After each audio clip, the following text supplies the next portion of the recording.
So let's say that I am a drug company and I've come up with a medicine that I think will help folks with diabetes.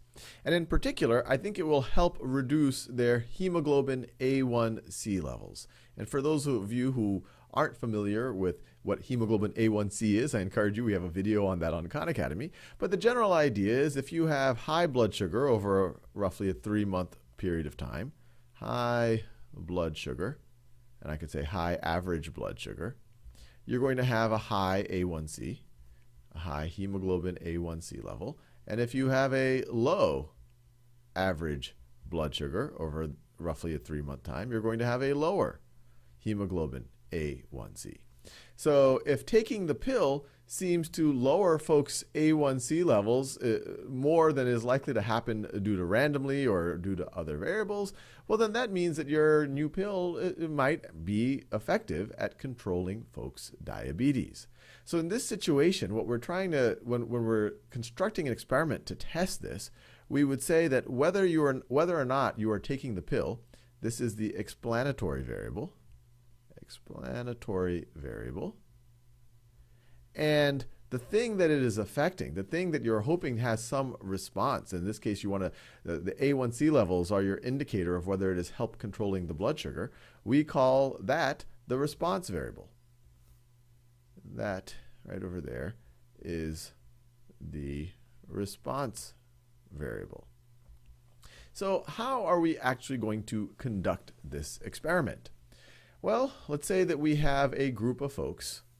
Let's say that we have been given a group of 100 folks who need to control their diabetes.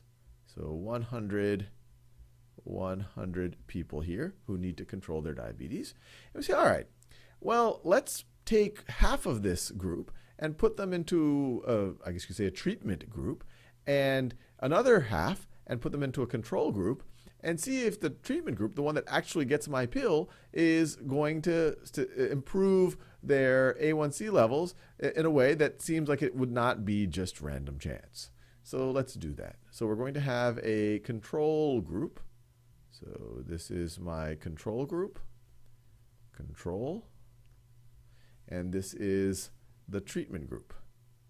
This is the treatment group. And you might say, okay, we'll just give these folks, the treatment group, the pill, and then we won't give the pill that I created to the control group.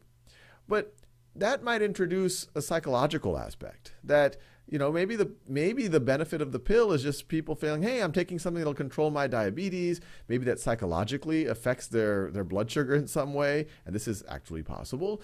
Maybe it makes them act healthier in certain ways. Maybe that makes them act unhealthier in certain ways because they're like, oh, I have a pill to control my diabetes, my blood sugar. I can go eat more sweets now, and it'll control it. And so to avoid that, in order for just the very fact that someone says, hey, I think I'm taking a medicine, I might behave in a different way, or it might even psychologically affect my body in a certain way, what we want to do is give both groups a pill. And we want to do it in a way that neither group knows which pill they're getting. So what we would do here is we would give this group a placebo, and this group would actually get the medicine. But those pills should look the same, and people should not know which group they are in. And that is when we do that, that is a blind experiment.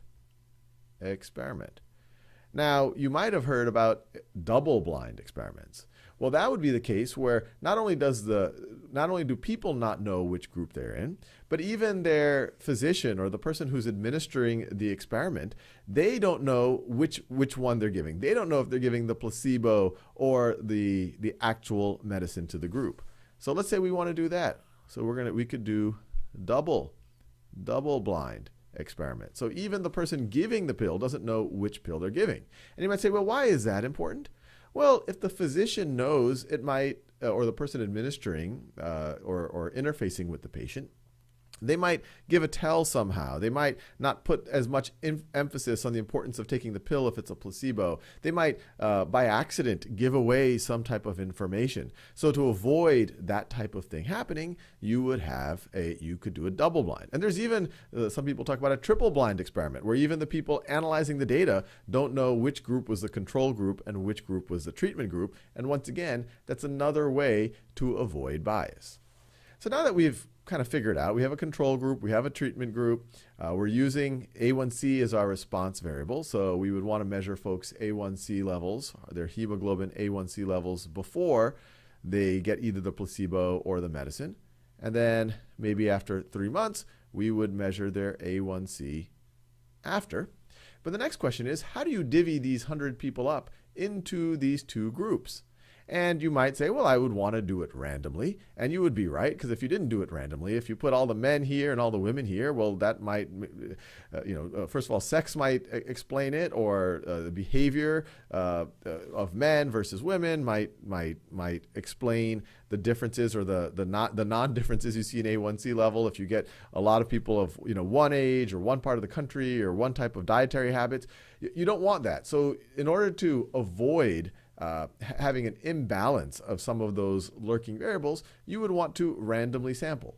And we've done multiple videos already on ways to randomly sample. So you're going to randomly sample and put people into either groups. In a very simple way of doing that, you could give everyone here a number from 1 to 100, use a random number generator to do that. And then, or you could use a random number generator to pick 50 names to put in the control group, or 50 names to put in the treatment group, and then everyone else gets put in the other group.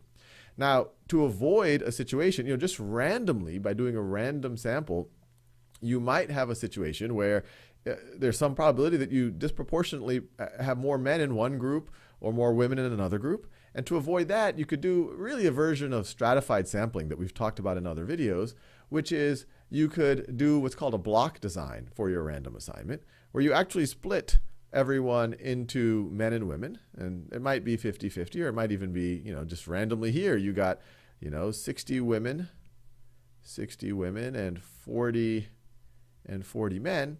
And what you do here is you say, okay, let's randomly take 30 of these women and put them in the control group, and 30 of the women and put them in the treatment group. And let's put randomly 20 of the men in the control group and 20 of the men in the treatment group. And that way, someone's sex is less likely to introduce bias into what actually happens here. So once again, doing this is called a block design, really a version of stratified sampling. Block design. And there might be other lurking variables that you want to make sure it doesn't just show up here randomly. And so you might want to, there's other ways of randomly assigning. Now, once you do this, you see what was the change in A1C. If you see that, hey, the change in A1C, well, one, if you see there's no difference in A1C levels between these two groups, and you're like, hey, there's a good probability that my pill does nothing. And once again, it's all about probabilities. There's some chance that you were just unlucky, and it might be a very small chance, and that's why you want to do this with a good number of people. And as we forward our statistics understandings, we will better understand at what threshold levels do we think the probability is high or low enough for us to really feel good about our findings. But let's say that you do see an improvement.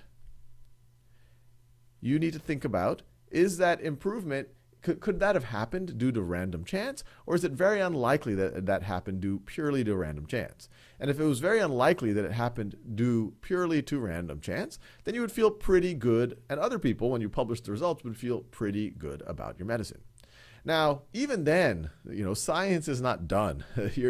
No one will say that they're 100% sure that your medicine is good. There still might have been some lurking variables that that our experiment did not properly adjust for. That just when we even did this block design, we might have disproportionately gotten randomly older people in one of the groups or the other, or people from one part of the country in one group or another. So there's always things to think about. And the most important thing to think about, even if you did this as good as you could, you still, some random chance might have given you a false positive or you got good results even though it was random, or a false negative. You got bad results even though it was actually random. And so a very important idea in experiments, and this is in science in general, is that this experiment, you should document it well, and the process of replication. Other people should be able to replicate this experiment and hopefully get consistent results. So it's not just about the results, it's your experiment design. Other people should it should be an experiment that other people could and should replicate to reinforce the idea that your results are actually true and not just random or just due to some bad administration of the actual experiment.